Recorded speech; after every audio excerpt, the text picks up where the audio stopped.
Number 19. Tegelikult ei saa sa pärast söömist kohe ujuma minnes krampe. Sa oled seda ilmselt lapsena mingil hetkel kuulnud. Oote pärast söömist. 30 minutit enne ujuma minekut, muidu saad kõhukrambi ja võid isegi uppuda. Tõenäosus, et sa tegelikult pärast söömist saadud krambi tõttu upud, on umbes sama suur kui see, et suur valge hai ujub su juurde ja sööb su tervenisti ära. Tegelikult pole mingit teaduslikku tõendit, et pärast ujumist söömine põhjustaks krampe. Lihtsalt ära söö ujudes, muidu rikud oma võileiva ja basseini ära. Aga on olemas veelgi kahjulikum müüt selle kohta, kuidas toit sinu tervist mõjutab. Number 18. Rasvasöömine ei tee sind paksuks. See on ideaalne näide sellest, kuidas miski, mis tundub täiesti loogiline, võib olla täiesti vale. Ainus asi, mis sind tegelikult paksuks teeb, on see, kui su keha saab rohkem kaloreid, kui sa tegelikult kulutad. Rasvast kui toidugrupist eemale hoidmine pole mitte ainult rumal, vaid võib tegelikult sinu tervist halvendada. Ilma piisava rasvata võid kannatada juuste väljalangemise, nahaprobleemide, aeglasema haavade paranemise ja sagedasema haigestumise all. Number 17. Vana naine, kes kaebas McDonaldsi kohtusse kuuma kohvi pärast, oli tegelikult õigel poolel. 90ndate lapsed mäletavad seda lugu. 1994 aastal kaebas naine McDonaldsi kohtusse, kuna nende kohv oli liiga kuum. Temast sai täielik naerualune, ahnete ja ülemäära kohtusse kaebavate inimeste sümbol, kes üritavad kõige rumalamate põhjustega raha saada.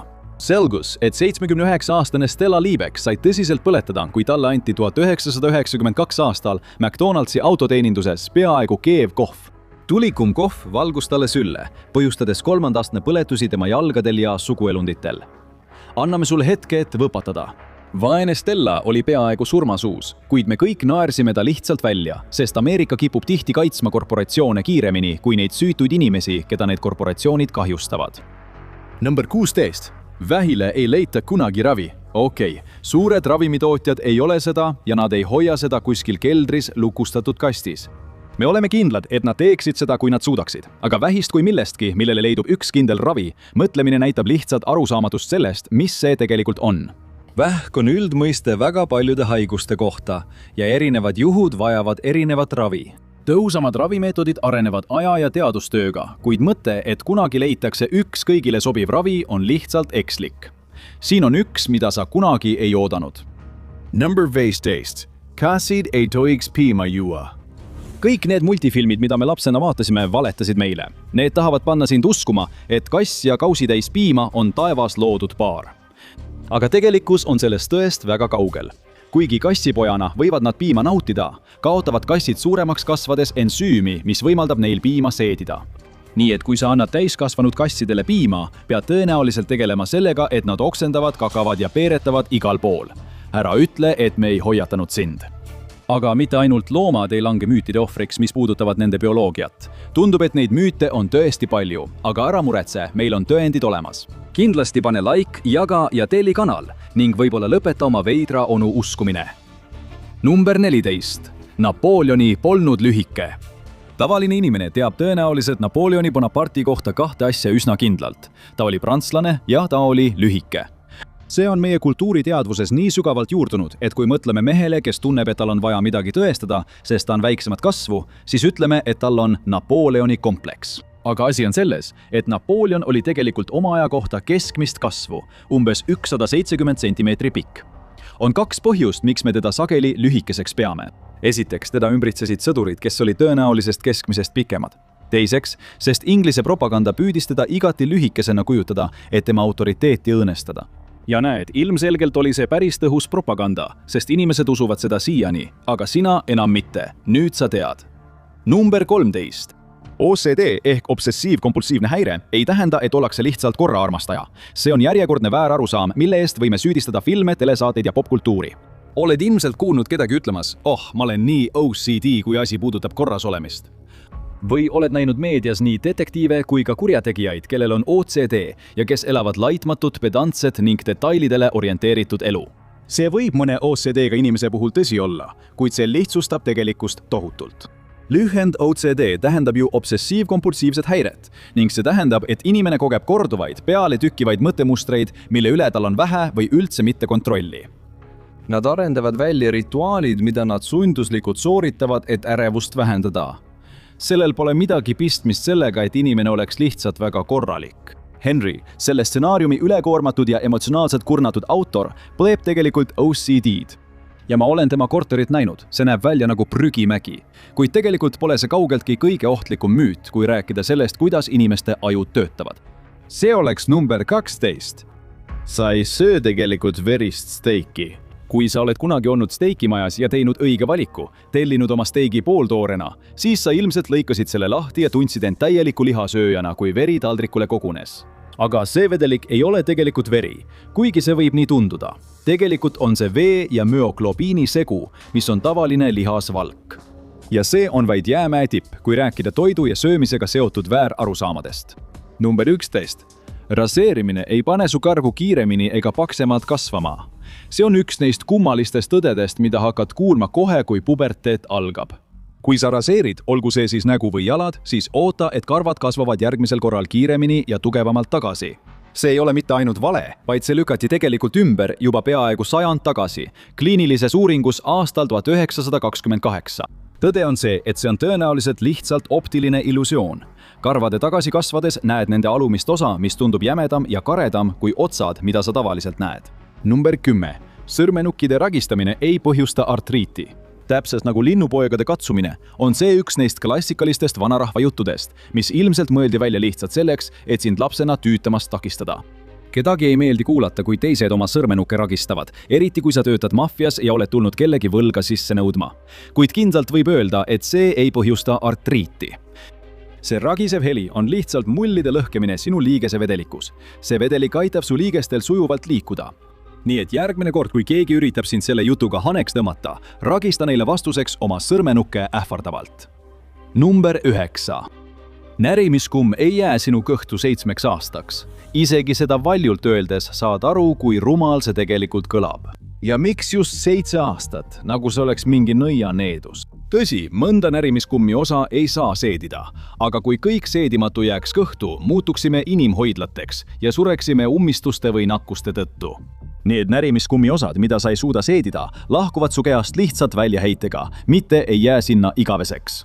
See ei tähenda siiski, et mõned asjad, mida sa oma kehasse paned, võivad sulle haiget teha, isegi kui sa teed seda parimate kavatsustega. 8. punkt.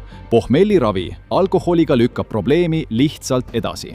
Tundub, et kui sa küsid kelleltki teatud vanuses inimesed liiga kõva pidutsemise kohta, on neil alati omaenda retsept täiuslikuks pohmelliraviks. Tõenäoliselt põlvest põlve edasi antud kõva joojate ja pidutsejate seas. Aga üks tõelisi klassikuid, mida sa kuuled, on pohmelli ravimine uue napsiga. See tähendab, et juuakse natuke seda sama alkoholi, mida eelmisel õhtul tarbiti, et pohmelli sümptomeid leevendada. Aga kui sa tegelikult järele mõtled, siis see nõuanne tähendab lihtsalt seda, et sa ei saa kunagi pohmelli, kui sa oled kogu aeg purjus. Tegelikult lükkab see pohmelliravi sama joogiga lihtsalt pohmelli sümptomid edasi. Tegelikult muudab see pohmelli sümptomid tõenäoliselt veel hullemaks, kui need lõpuks välja löövad. Joo parem palju vett, söö korralik hommikusöök ja maga pohmell välja. Muidugi pole see sugugi ainus põlvest põlve edasi antud kodune tervisenõuanne, mis sind valesse suunda juhatab. Näiteks number 7. Ei, teleka vaatamine ei tee sind pimedaks. Seda kuulsid ilmselt 90ndate ja 2000ndate lapsed üsna tihti, enne kui igal lapsel tekkis sümbiootiline küberneetiline suhe pere iPadiga.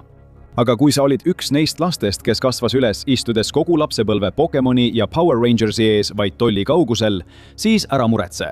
Sellel pole sinu nägemise tervisele ega teravusele mingit püsivat mõju. Halvimal juhul võivad su silmad liigsest kasutamisest veidi väsida ja sügeleda, kuid see kaob üsna kiiresti, kui järgmine kord silmadele puhkust annad. Number 6. Ära kunagi pissi meduusi nõelamise peale. See on üks neist veidratest müütidest, mille võis välja mõelda ainult mingi pervert. Kui su sõpra nõelab meduus, siis viimane asi, mida sa peaksid tegema, on tema peale urineerimine. Meduusi kombits on sisuliselt kaetud tuhandete väikeste mürgiga kaetud ogadega, mis turistavad end kehasse ja põhjustavad nõelamise, mis võib olla valus või isegi surmav. Tegelik soovitus on proovida ogad eemaldada nii, et sa ise ei saaks nõelata, loputada piirkonda äätikaga ja viia kannatanu võimalikult kiiresti haiglasse.